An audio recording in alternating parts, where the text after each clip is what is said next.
Have you ever worked so hard, long hours, early mornings, late nights, and at the end of the month, there's still almost nothing left in your bank account?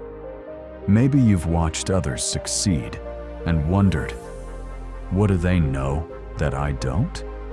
Maybe you've tried budgeting, saving, even side jobs, but the money never seems to grow. You tell yourself, I'm just not lucky. Rich people are born into it.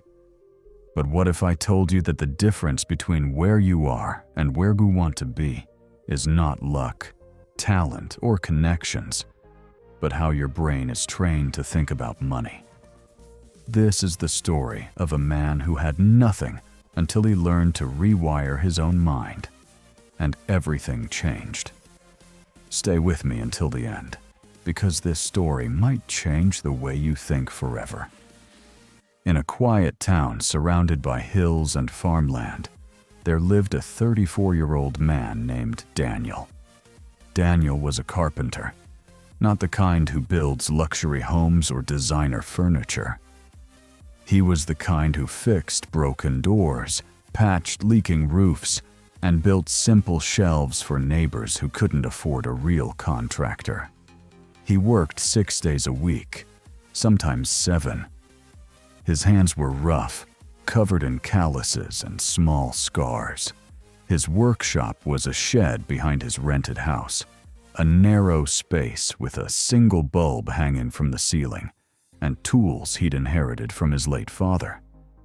At the end of every month, after paying rent, electricity, groceries, and his daughter's school fees, Daniel had almost nothing left.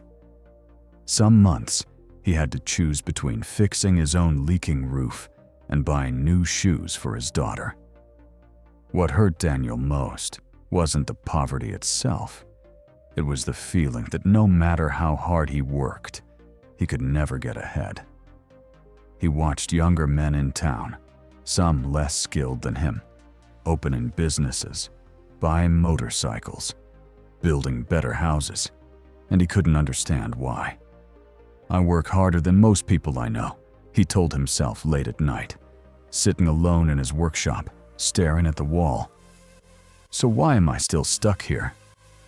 His daughter, Lily, was 10 years old, bright, curious, full of dreams.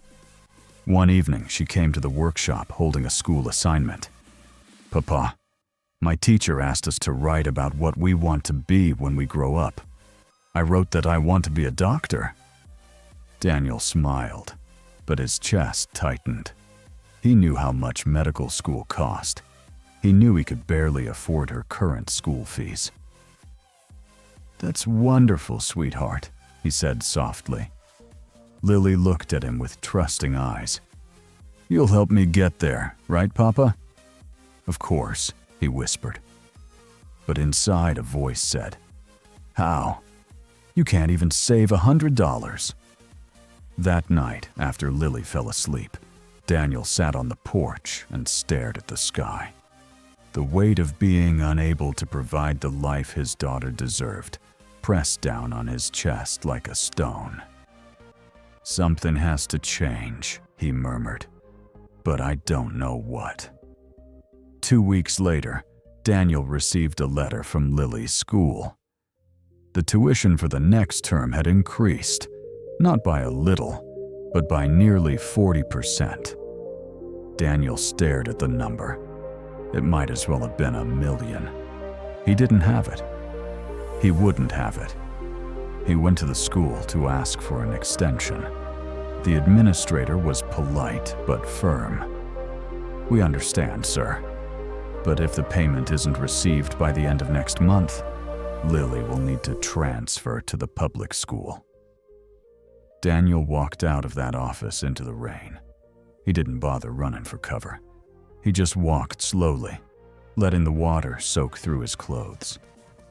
That evening, he sat in his workshop, rain drumming on the tin roof, and he did something he hadn't done in years. He cried.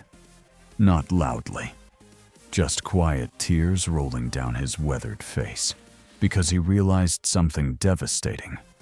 Hard work alone was not enough. He had been working hard his entire adult life, and he was still barely surviving. "There has to be something I'm not seeing," he said aloud. "Something successful people understand that I don't." The next morning, Daniel went to the town's small public library. He didn't know what he was looking for. He just knew he needed answers. He wandered through the shelves until a small, worn book caught his eye. It was about the psychology of wealth, how the mind creates or blocks financial success. He took it home and read it in 2 nights. Most of it was interesting but vague. But one chapter described a local retired businessman who ran free weekend workshops on personal development. His name was Mr. Elias, and he lived on the other side of town. Daniel hesitated. He wasn't the kind of man who attended workshops. But then he thought of Lily's trusting eyes and the school letter sitting on his table. The next Saturday morning, he showed up at the community center where the workshop was held. The room was simple: plastic chairs, a whiteboard, and about 15 people, most looking as uncertain as Daniel felt. At the front stood an older man in his late 60s, calm, unhurried, with kind eyes and hands that had clearly known hard work.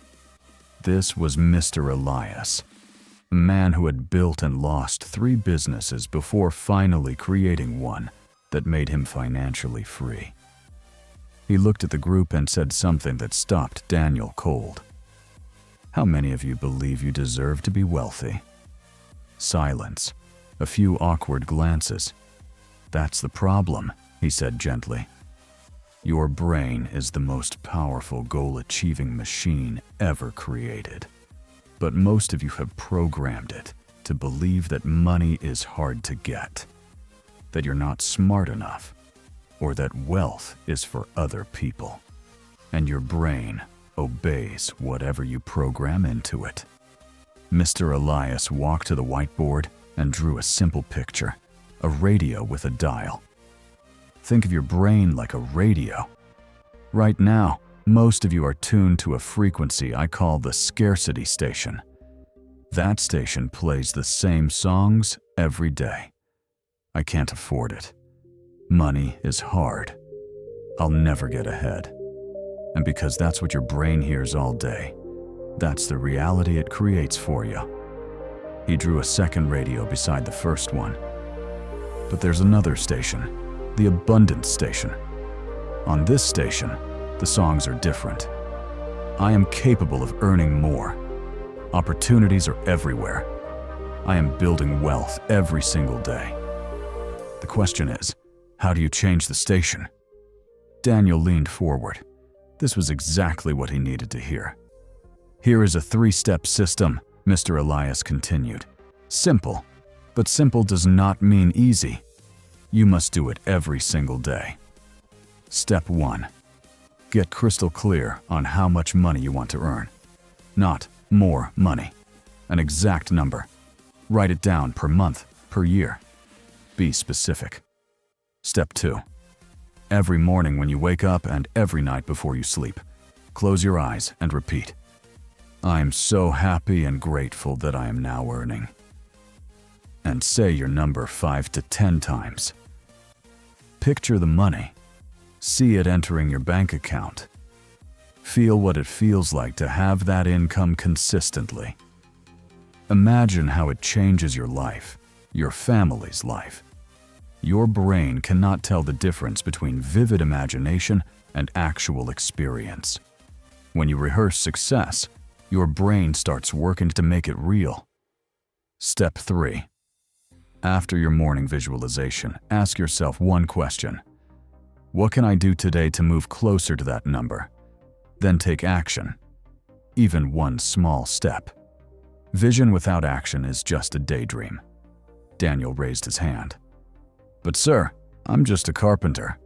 How does thinking about money help me earn more?"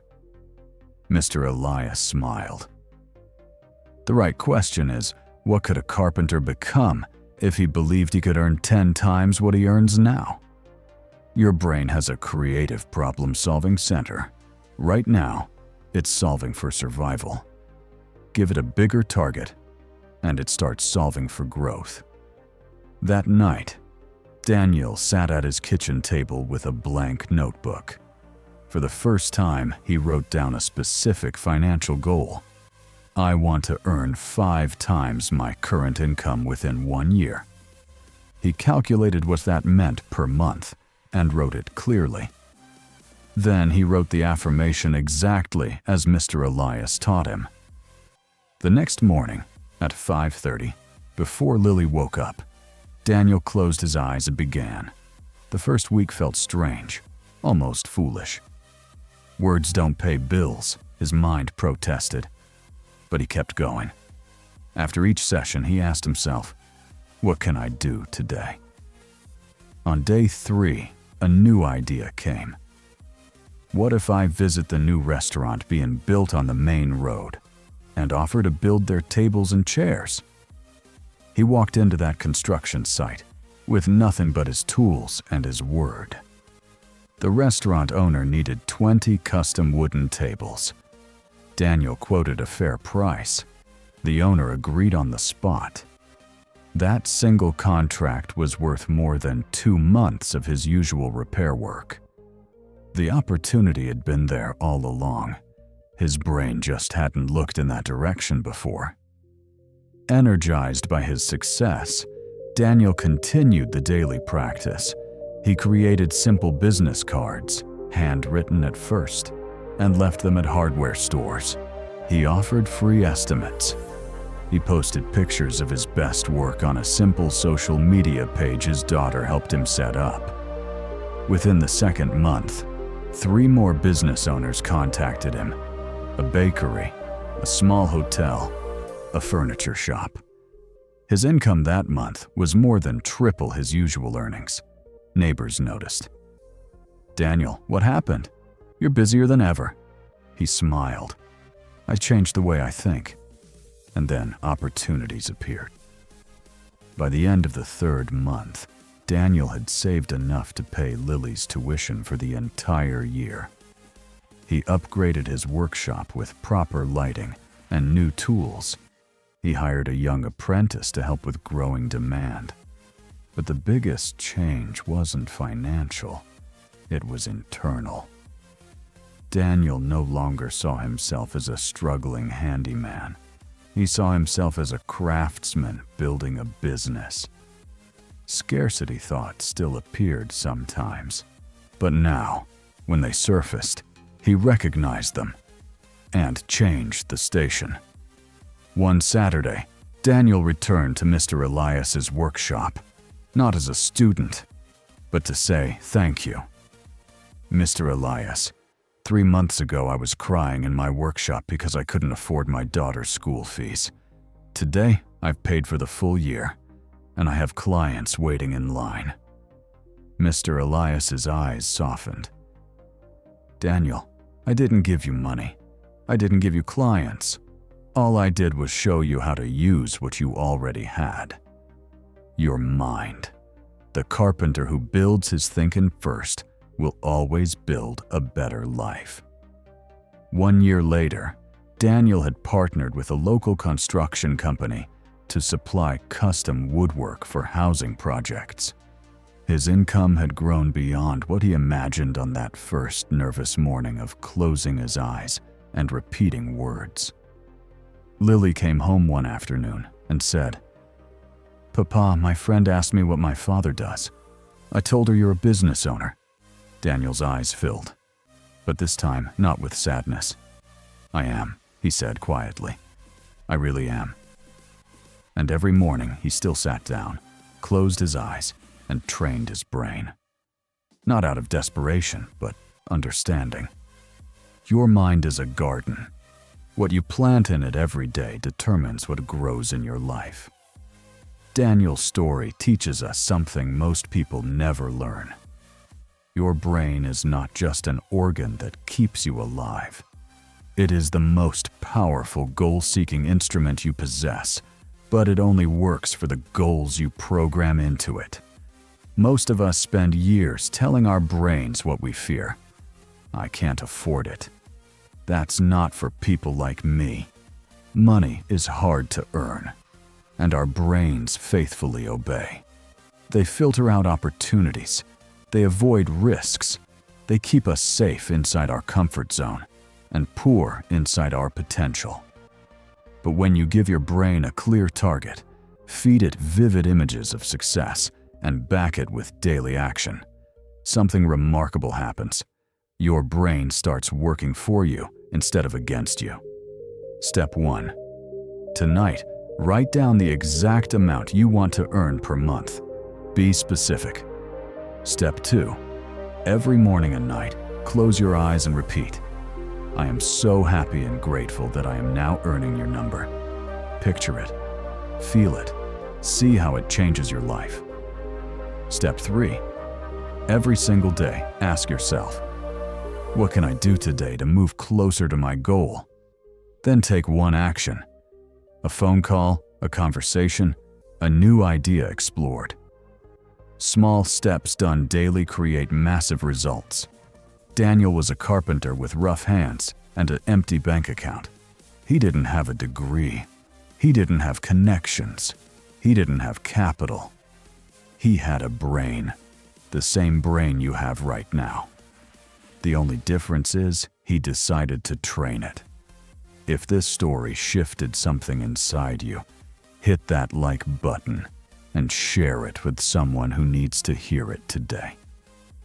Drop a comment below and tell me, what number are you programming into your brain starting tonight?